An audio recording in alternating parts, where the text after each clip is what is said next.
is, I think we talked to you about your reaction yesterday at 5 o'clock on the program.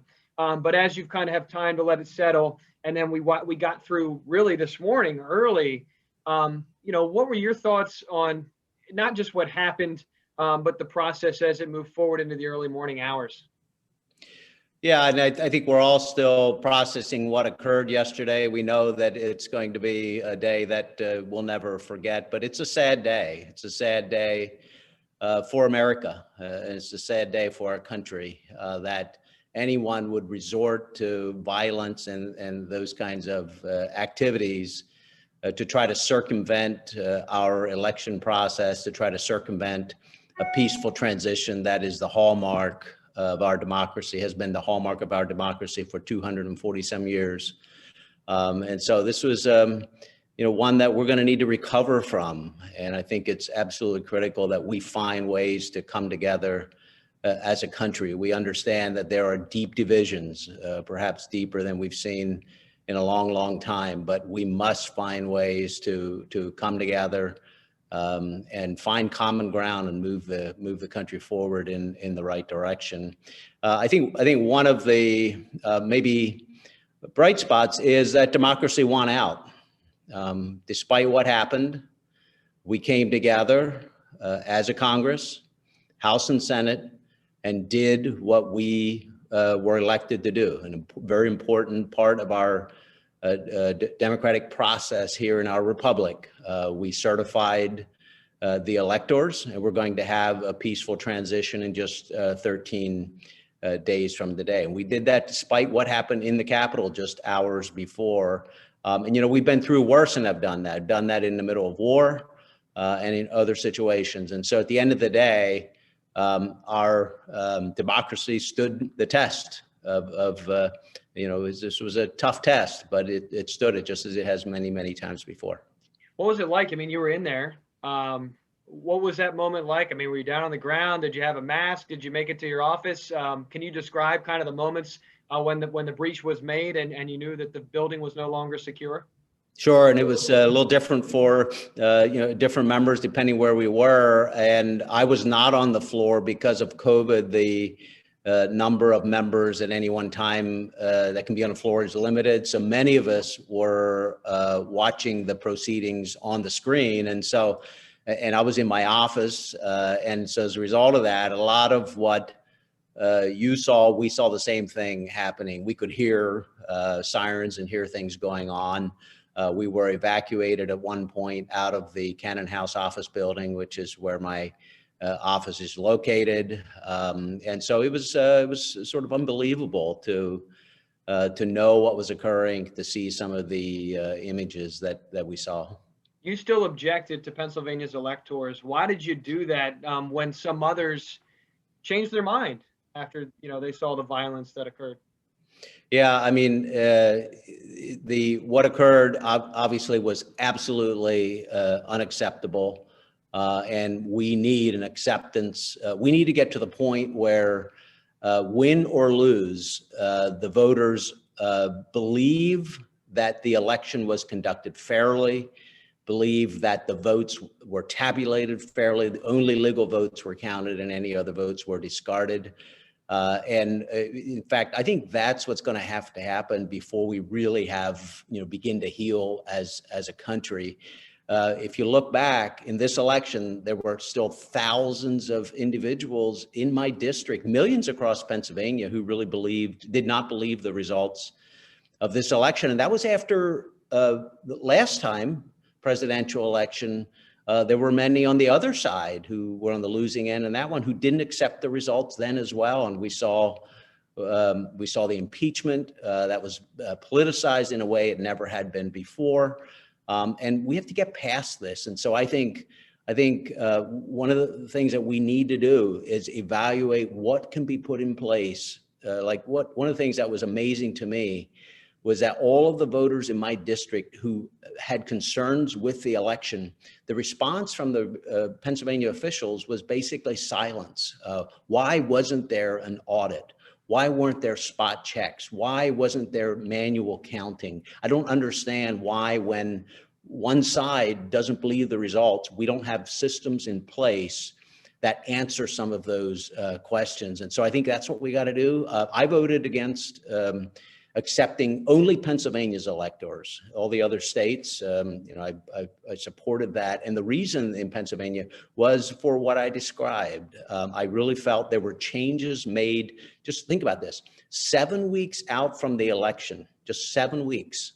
And about a year after the Pennsylvania legislature had passed Act 77, 7 weeks before the election, changes made by the Supreme Court, by the governor's office, and then later changes by the Secretary of State, which I fully believe is unconstitutional. The Constitution puts that responsibility on state legislature. So I felt like the election changes were made that affected the votes, potentially affected the outcome. I don't know, but I know that certainly there were thousands of people that I represent who did not believe the outcome. And so that was why I voted against. I had never had any illusions about it. And even when I told people that I was planning to do that, I said, this will not change the outcome. I can do math. And it would take a majority of the House and Senate to vote to reject electors in multiple states. So the chance of that was absolutely zero.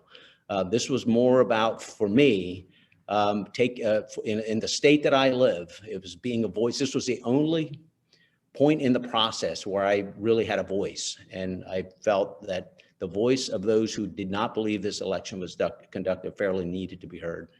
Yeah, I've heard you say the word fairness a lot. I think sometimes people hear they heard the word fraud throughout this process, and fraud and fairness are two completely different things.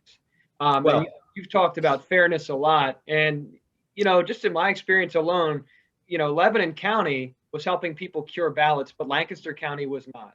So I think which resulted in voters in my district being disenfranchised. Because you're exactly right. If a voter in my district submitted a mail-in ballot that, for instance, was missing a signature, that vote just wasn't counted. Whereas in other counties, neighboring counties, as you just mentioned, they were given a chance to correct that. That is absolutely unfair. Yeah, it's an issue. And I think it's something that we have to deal with going forward. I did want to ask you a question too. Lieutenant, I had to check the tweet to be sure, but Lieutenant Governor John Fetterman is still saying that you shoulder some of the blame for the chaos that we saw in the Capitol because you're one of the people that objected to the result, at least the result in Pennsylvania. What's your response to folks like him? And I think even the governor has been highly critical of Republicans. Well, I mean, it's just preposterous. I condemned in the strongest possible terms the violence as it was occurring. I asked people to go home. This was not the right response. This is not who we are as America. And it's not who the Trump supporters are that I know. The president won my district by a big margin. And there are a lot of thoughtful people who would not condone and do not condone that kind of violence. So I condemned it in no uncertain terms, just as, by the way, I did during the summer when there was violence and looting in the streets of our cities as well. It is never acceptable. And what I think was particularly egregious about this is that it was an attack right to the heart of our democracy, of the electoral process. It was really an attempt, or at least a voice, by those who had lost an election and for some reason felt that violence either gave them a voice or would change things. And so it was completely unacceptable, but very, very different, by the way, from a vote to reject Pennsylvania's electors. And I think there was good reason to do that. And by the way, I've also heard from critics that that set precedent. That's just simply untrue. In fact, Democrats, and I already mentioned how they politicized the impeachment process, which is a very damaging precedent.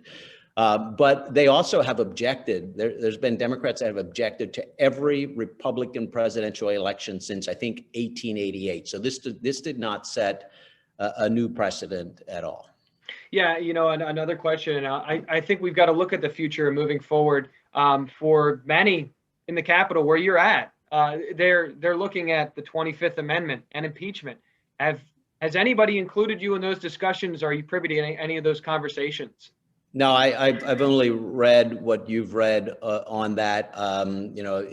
We have 13 days now until that peaceful transition of power will take place. I've not been part of any of those discussions. I was very, very disappointed, honestly, and I've supported this president. You know that, but this will mar his legacy and will cast a shadow on all that he accomplished while he was in office. I was very disappointed with some of the comments that were made by the president at the rally. But even more important, it was the false hope. Anyone who had any understanding of the political process knew that this would not change yesterday. They would not change the results of the election yesterday. By the way, you had mentioned fraud, and that was not why I objected to the electorate, because the Trump team, and by the way, I had been asking people for patience while we worked through the process. I reminded people just after the election that the 2000 election, Al Gore hadn't conceded until December 13th. So we needed time to track down allegations of fraud to ensure the elections were conducted fairly. And I felt that was an important part of the process for the same reason that I described earlier, so that people believed that the election was conducted fairly and that votes were counted legally and transparently. The Trump team did that, and they were absolutely unsuccessful in showing evidence of fraud in a court of law in Pennsylvania. Anybody can have their opinion about whether there was or not, but the fact of the matter is that had to be determined in a court of law, and they did not do that. And so I could not object to electors based on some unproven thought that there was potentially fraud, but I could based on unconstitutional changes that had been made, which disenfranchised voters and treated them differently across the state. I understand what you mean. I'll make this my last question. Would you support any effort to impeach the president or invoke the 25th Amendment? And do you think that that would be good or prudent for the country at this time?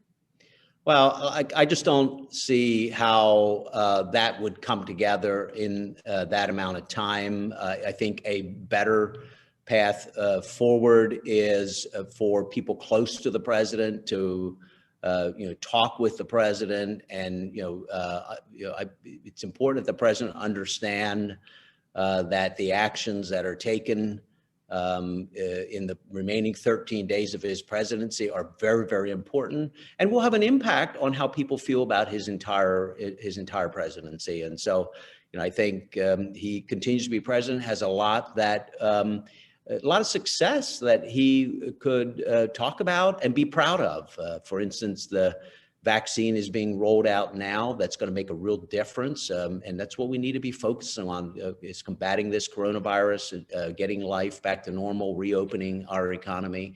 And he's done a lot of good there in terms of the speed with which that vaccine was developed. It was unprecedented. And that was because he put together the right team of private and public resources to get that done. So, it was a very strong economy based on some of the tax policies that we were able to implement while he was in office. So there's a lot that he can be proud of, and I think he should focus on that. And in the next 13 days, ensure that he's doing what is right for the American people. Yeah. Thank you so much for your time, Congressman.